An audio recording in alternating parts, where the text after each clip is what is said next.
बिस्मिल्लाहिर्रहमानिर्रहीम। अस्सलाम वालेकुम नाजरीन। मारूफ एस्ट्रोलॉजर, रिलीजियस स्कॉलर और बिजनेस कंसल्टेंट मोहम्मद उसामा अली साहब हमारे साथ मौजूद हैं। नाजरीन, उसामा साहब की ज़बरदस्त किस्म की पेशगोइयाँ तो आप यकीनन सुन रहे होंगे।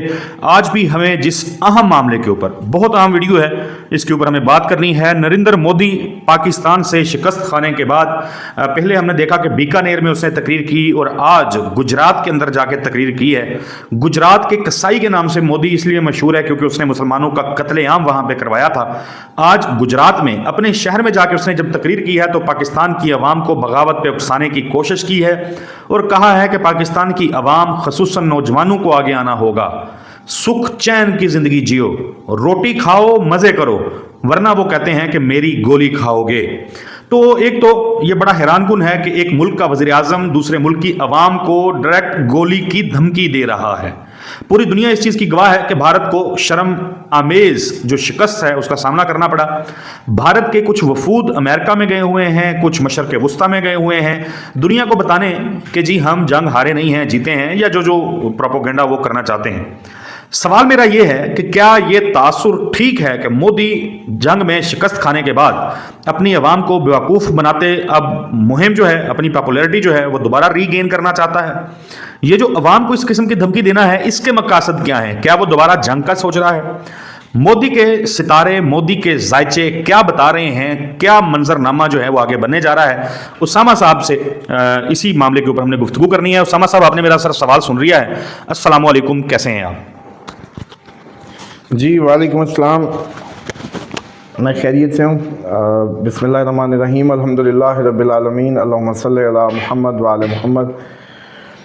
देखिए, मोदी का तो आपको पता है, जैसे हम पहले प्रेडिक्ट कर चुके थे कि मोदी के अब दिन ब दिन आप ऐसे हालात देखेंगे कि जिसमें ये बार आपको नज़र आएगा कि ये उतरेगा अपनी सीट से, इसके असबाब बनने हैं। तो इस तरह की अगर हरकतें या इस तरह के ब्लंडर नहीं मारेगा कि किसी मुल्क की अवाम से मुखातिब होना, तो कोई मैं नहीं समझता सिफारती रिवायात के ऐन मुताबिक है। क्योंकि आप उधर की उस वक्त की हुकूमत से मुखातिब होते हैं, आप उस वक्त के किसी वज़ीर आज़म से मुखातिब होते हैं, आप उस वक्त के किसी आर्मी चीफ़ या आर्मी से बात करते हैं। लेकिन ये कोई तरीका नहीं है कि अगर उसने जिस तरीके से अवाम को मुखातिब किया और गोली की बात की है, ये इसको सिफारती महाज पे मैं समझता हूँ कि बड़ी इस पर भी सुबकी उठानी पड़ेगी। और पाकिस्तानियों को चाहिए कि इस नुक्ते को उठाएं बहुत ज़्यादा, कि इसकी अप्रोच देखें कि ये अभी भी चाय वाला ही है, ये वज़ीर आज़म के रूप में जो है एक धोखा ही है। और ख़ैर, इसका सबूत अभी आने वाले दिनों में इंडियन जो अवाम है उनको मिलेगा, क्योंकि ये इंडिया को जिस लारे लपे या जिस तरह की रेडिकल किस्म की हिंदुइज़म की जो एक सोच के तहत आगे लेके चल रहा था, या जो आरएसएस की सोच के मुताबिक, तो मैं समझता हूँ कि वो मुंह की पड़ने वाली है। और ये आप लोग अनकरीब देखेंगे कि सिर्फ कश्मीर का मसला हल करने के बहाने जो खोले इसने और जितने दावे किए, वो ये पंजाब भी खड़ा होता नज़र आ रहा है। पंजाब का सिख खड़ा होने के भरपूर चांसेस हैं। और इसी तरीके से जो बाकी रियासतें हैं, बंगाल के जो हिस्से दो अलहदा हुए वो हिस्से, तो काफ़ी आपको अपकमिंग टाइम में इसकी इस तरह की ब्लंडर्स और इस तरह की हरकतों से कमज़ोर होती जो सिचुएशन है मोदी की, वो नज़र आएगी। प्लस जो सबसे इस टाइम की इम्पॉर्टेंट बात है वो ये है कि ये कंफ्यूज्ड इसलिए है कि ये एक्चुअली इसराइली इमा पे चल रहा है। और बेसिकली इंडियन अवाम को ये इसराइल की कीमत, वो जैसे कहते हैं ना, इसराइली याराने की भेंट चढ़ा रहा है अपने मुल्क को या अपनी अवाम को। ये तो इंडियन जो इसके फॉलोअर्स हैं या जो इसके वोटर हैं उसको देखना चाहिए कि मोदी कब से क्या कह रहा है और अब तक उसके अहदाफ कौन से उसने हासिल कर लिए हैं। और चलो मान लो इसका जो बयानिया था कि इसने जी पूरी दुनिया में ये इंप्रेशन बनाया था कि मैं जी हर मुल्क के वज़ीर आज़म, अमेरिकन सदर, इधर उधर मेरे अच्छे ताल्लुकात हैं, लाइंस हैं, इंडिया को मैं बड़ा ज़बरदस्त प्रेजेंट कर रहा हूँ। लेकिन सब ने देखा कि इस जंग के मामले पे पाकिस्तान का मौक़िफ़ पूरी दुनिया में बुलंद हुआ और इसको मुँह की खानी पड़ी। तो आपको वो मेरे वर्ड्स याद आएंगे जब मैंने कहा था कि ये एग्जैक्टली ट्रंप की तरह उसकी नकल करते हुए रायता फैला देगा, इससे समेटा नहीं जाएगा। ये एग्जैक्ट वर्डिंग थी मेरी कि रायता फैलाएगा, समेटा नहीं जाएगा। अब वही हुआ है कि पहलगाम करके सारा ड्रामा रचा के ये पहलगाम करके सारा ड्रामा रचा के ये देख लें कि आप उसको नहीं कर पाया, अब संभाला नहीं जा रहा। फिर अब ये शिकस्त को अपनी तकरीरों के ज़रिए कोशिश की जा रही है, जैसे कहते हैं कवर अप करने की या कवर देने की। तो लगता ऐसा है कि ये अभी एक मुझे महसूस हो रहा है तैयारी कर रहे हैं, ख़ास तैयारी कर रहे हैं, ये पीछे नहीं हटेगा, ये कुछ ना कुछ करने की दोबारा कोशिश करेगा, क्योंकि ये बेइज्जती के साथ साथ जाना तो नहीं, इसको तो चाहिए था आखिरी टाइम अपना कि ये कोई विनिंग शॉट इंडिया को दे के अपनी मूर्तियाँ इसने बनवाई हैं डिफरेंट स्टेट्स में, डिफरेंट जगहों पे, ये तो गांधी बनने के चक्कर में था उनका इंडिया का। तो अब इस चक्कर में उसकी सोच को पढ़ें ज़रा, वो ये सोचता है कि जाते जाते मेरे पुतले, मेरे मंदिर में मूर्तियाँ, मेरा ये कद होना चाहिए इंडिया के लिए। तो वो आपको 7 जून से पहले काफ़ी कोशिश कर सकता है कि आप पे कोई ना कोई इस तरीके का जो है वो कोई ऐसा फिर अटैक करे। और डेफिनेटली इसराइल इसके पीछे है, क्योंकि इसराइल के पास अब वक्त कम रह गया। इसराइल टाइमली काउंटर करने की कोशिश कर रहा है पाकिस्तान को, क्योंकि उसके लिए सिफारती महाज पे अब मज़ीद जैसे कहते हैं फेलियर्स आ रहे हैं। नेतन्याहू को बड़ी सुबकी का सामना है, यूरोपीय यूनियन हो या इवन अभी यमन के हौसी के जो अंसारुल्लाह के मामले में ट्रंप ने कहा कि जी आप हमारे जहाज़ों को कुछ ना कहें, आप जाने और ये इसराइल जाने।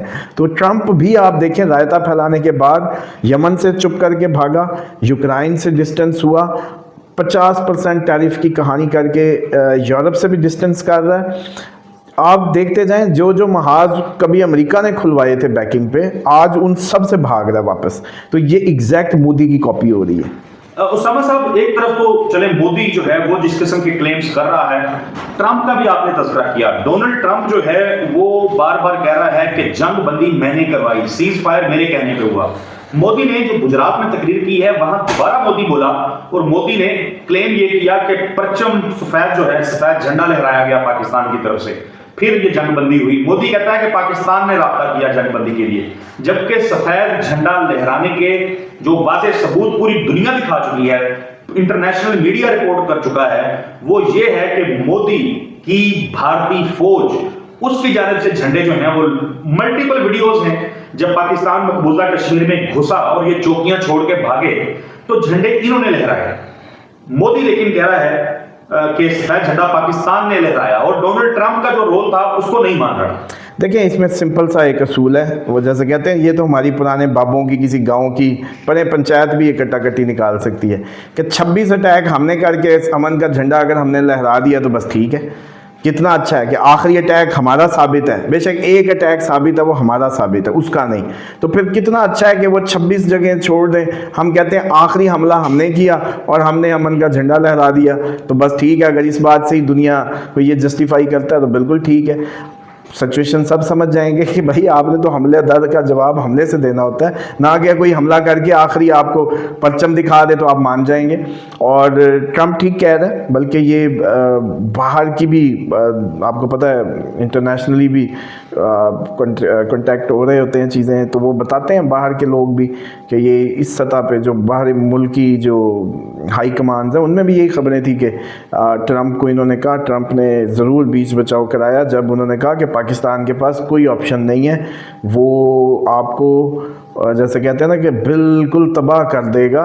और वो फिर खैर उन्होंने पाकिस्तान को शायद इस तरह अंदाज़ा नहीं था जितना माशाल्लाह उसको, इसीलिए सेलिब्रेशंस इतनी हाई पैमाने पे चल रही हैं कि पाकिस्तान की भी एक्सपेक्टेशंस के बियॉन्ड इनको सक्सेस अल्लाह ताला ने नसीब की है।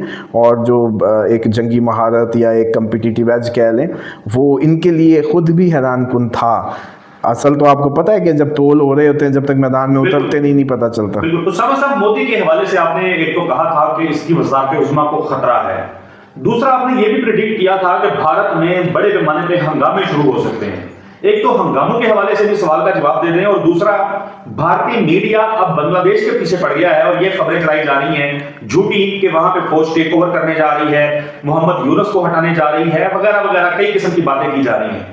तो भारत तो फिर हर तरफ से फंसा ही हुआ है। देखिए, इसमें हम बहुत पहले बात कर चुके थे कि बांग्लादेश में जो ये सारा रजीम चेंज है इंडिया के लिए एक बहुत बड़ी ट्रबल बनेगा।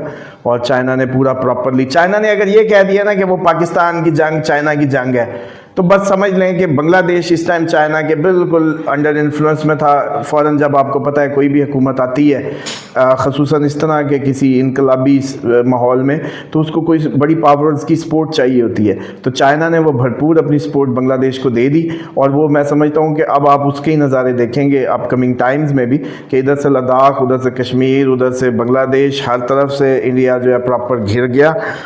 इस फ्रस्ट्रेशन में अब जो नैरेटिव बिल्ड होना है कि अब देखिए मोदी की बातें या डायलॉग्स तो अब पता नहीं दिलाने लगे ना, इंडियन अवाम का अपना भी कुछ सेंटिमेंट है या नहीं है। अच्छा, क्या इंडियन अवाम ने ब्रिटेन के अखबारों के हेडिंग्स नहीं पढ़ी होंगी, अनडिस्प्यूटेड किंग्स ऑफ स्काइज और क्या कुछ पाकिस्तानी एयरफोर्स के लिए। अब आप देखें कि वो पागल हैं, इंडियन मट्टी खाते हैं। मतलब इंडियन कहेंगे कि यार यूके की हमारे से इतनी क्या रिश्तेदारी, या पाकिस्तान से क्या। अगर उनके अखबार लिख रहे थे या पूरी दुनिया लिख रही थी तो डेफिनेटली अब जो मंजर है वो ये है कि सड़कों पे अवाम आनी है। हाँ, 7 जून के बाद, मतलब 7 जून से ऑनवर्ड कर्फ्यू इंडिया की काफ़ी स्टेट्स में लगाना पड़ सकता है। अब की अगर आप कहें ना कि जी ताज़ा तरीन क्या होगी, ताज़ा तरीन ये होगी कि मुझे फ़ौज उनकी सड़कों पे नज़र आती है। राइट उसामा साहब, बहुत शुक्रिया आपके कीमती वक्त के लिए। नाज़रीन, उसामा साहब की गुफ्तगू जो है आपने मुलाहजा की। उसामा साहब का नंबर नाज़रीन हमारी स्क्रीन के ऊपर मौजूद रहा है। आप मज़ीद कुछ जानना चाहते हैं तो इस नंबर के ऊपर व्हाट्सएप के ऊपर कॉन्टैक्ट कर सकते हैं। अगली वीडियो तक के लिए हमें इजाज़त दीजिए। अल्लाह हाफिज़।